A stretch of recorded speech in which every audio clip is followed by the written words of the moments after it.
Hello YouTube, today I wanted to talk about tier lists. So tier lists are very popular within the league, from different roles to items to skins, whatever it might be.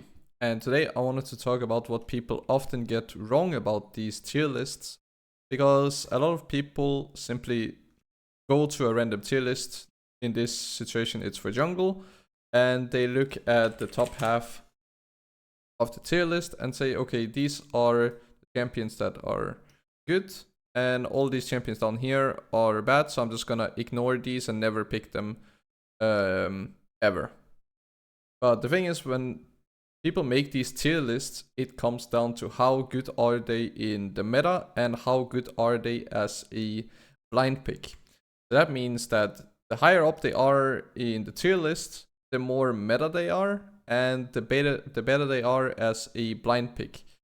So if you pick either first pick or round 2, round 3, then probably a good idea to pick the top half of the tier list if you don't know who you are playing against.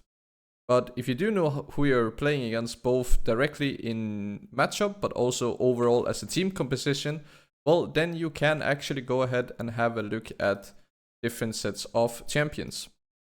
And a good example now is Poppy.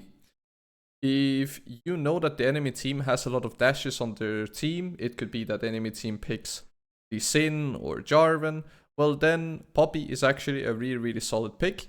Even though it's not that high up on the tier list, it might actually be better than some of these champions that are up here in B and A tier, because you simply know who you're playing against, and all you have to do is simply press W and you can stop the enemy team from engaging. Now, I don't want to say that C and D tier champions especially are very good and are viable always and should be played in certain situations, but people need to understand that there are certain team compositions where a champion like Olaf, who's currently D tier, is actually really good still. And there are also situations where Diana is really strong, and that could be with a Yasuo mid lane. If you don't have a Malphite top or a Gragas top, well, then Diana can engage for the Yasuo and you can get a wombo combo. I actually did that very recently in a Clash game and did really well. Even though Diana is a D tier champion in jungle, together with Yasuo, she can be one of the best junglers actually in that given team composition. The same thing goes with Poppy, and so goes with many of these champions that are typically used as a counter pick or something that can help your team comp or counters the enemy team comp.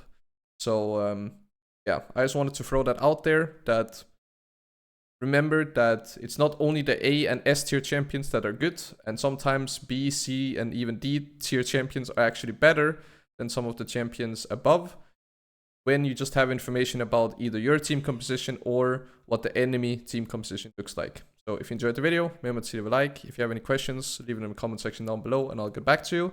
Otherwise, subscribe so you don't miss out on future videos. And then I just want to say thank you for watching and hope to see you guys in my next YouTube video. Bye bye.